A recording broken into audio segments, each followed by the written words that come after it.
Hello दोस्तों, welcome to my YouTube channel medical knowledge.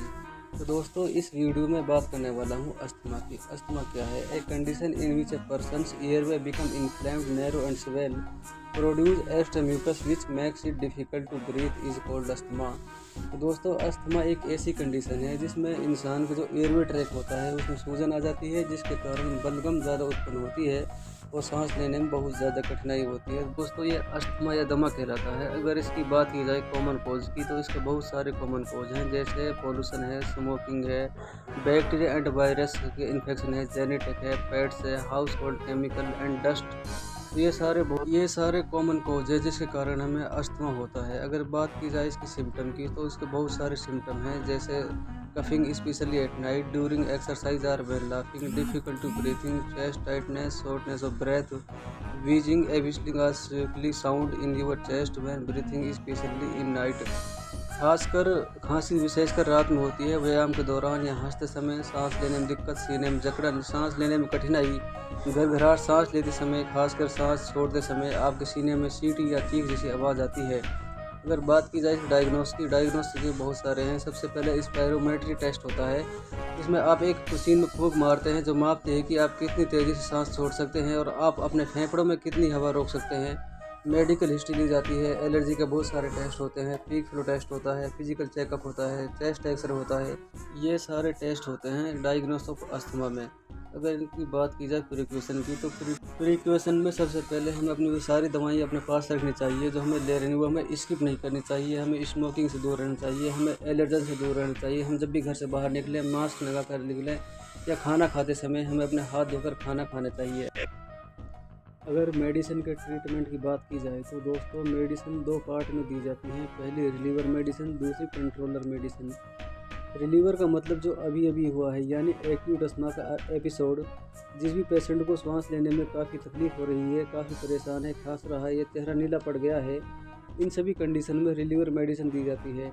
जिसको सांस लेने या छोड़ने में काफ़ी दिक्कत हो रही है, उसमें सबसे पहले रिलीवर मेडिसिन में शॉर्ट एक्टिंग बीटा 2 एगोनिस्ट, जिसको हम सावा के नाम से जानते हैं, लीवोसाल्बुटामोल, साल्बुटामोल। जब सांस लेने में ज़्यादा दिक्कत हो तो हमें ऐसी इमरजेंसी कंडीशन में ऐसी दवाइयाँ चुननी होती हैं जिनका इंस्टेंट एक्शन हो, कोई साइड इफ़ेक्ट भी ज़्यादा ना हो तथा लेने में आसानी हो। तो ऐसी कंडीशन में हम शॉर्ट एक्टिंग में सबसे पहले बीटा 2 एगोनिस्ट चुनते हैं, क्योंकि शॉर्ट एक्टिंग नाम ही है तथा ऑन सेट एक्शन होता है।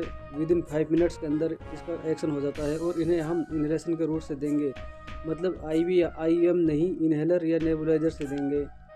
और इसका साइड इफ़ेक्ट बहुत कम है, ना के बराबर, क्योंकि हम या तो नेबुलाइजर के थ्रू या फिर इन्हेलर के द्वारा प्रयोग में लाते हैं, तो इसलिए ये लोकली लंग्स में जाता है, ब्लड में बहुत कम अमाउंट में पहुंचता है, इसलिए साइड इफ़ेक्ट बहुत कम देखने को मिलता है। इसलिए हमारे सबसे पहले drug of choice short acting beta 2 agonist है।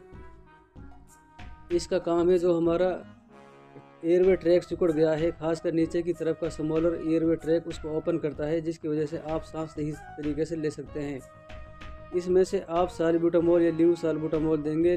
साल्बुटामोल एक रेशमिक मिक्सचर है तथा लीव साल्बुटामोल एक परफेक्ट फॉर्म है। लीव साल्बुटामोल ज़्यादा स्ट्रॉन्गर यानी पोटेंट भी है, इसलिए साल्बुटामोल के साइड इफ़ेक्ट भी कम होते हैं। Usually levosalbutamol is more potent and has low side effect than salbutamol. तो इसलिए 0.63 levosalbutamol is equal to 2.5 mg of salbutamol, इसलिए हम ज़्यादा लीव साल्बुटामोल इस्तेमाल करते हैं। अगर बीटा 2 एगोनिस्ट के साइड इफ़ेक्ट की बात करें, तो जो बीटा 2 एगोनिस्ट होता है इसका स्मॉलर अमाउंट ब्लड में चला जाता है, जिसमें बीटा 1 पर भी काम करता है। तो दोस्तों बीटा 1 होता है हार्ट में, तो ये हार्ट में जाकर हार्ट बीट बढ़ा देता है, धड़कन को बढ़ा देगा, पल्स रेट बढ़ जाएगा, तो इसका ये साइड इफ़ेक्ट हो सकता है। दूसरी मेडिसिन है जो हम देते हैं एक्यूट सीवियर अस्थमा एपिसोड में, वह है इन्हेलेशन एंटीकोलिनर्जिक ड्रग्स, जिसमें इट्राट्रोपियम ब्रोमाइड और टायोट्रोपियम ब्रोमाइड है। आपने देखा होगा कि डोलिन नाम से इन्हेलर को, जिसमें इट्राट्रोपियम ब्रोमाइड तथा लीव साल्बुटामोल दोनों होते हैं। ये भी क्या करता है कि एयरवे ट्रैक को ओपन करता है, और ये लार्जर एयरवे ट्रैक को, श्वास नली को, जो ऊपर वाला रास्ता है उसको ओपन कर, जब नीचे वाला भी ओपन होगा तो तभी तो मेडिसिन नीचे जाएगी। इसलिए हम इसको कॉम्बिनेशन में यूज़ करते हैं, ipratropium bromide plus leave salbutamol.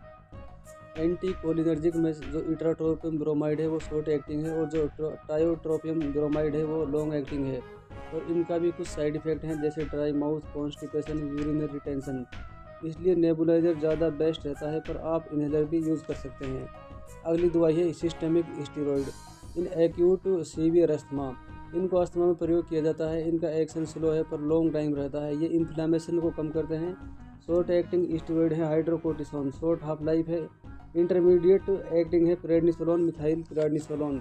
Long acting है डेक्सामेथासोन और बीटामेथासोन। स्टेरॉयड करता क्या है, ये इन्फ्लामेशन को कम करता है, सूजन को कम करता है तथा म्यूकस प्रोडक्शन को कम कर देता है।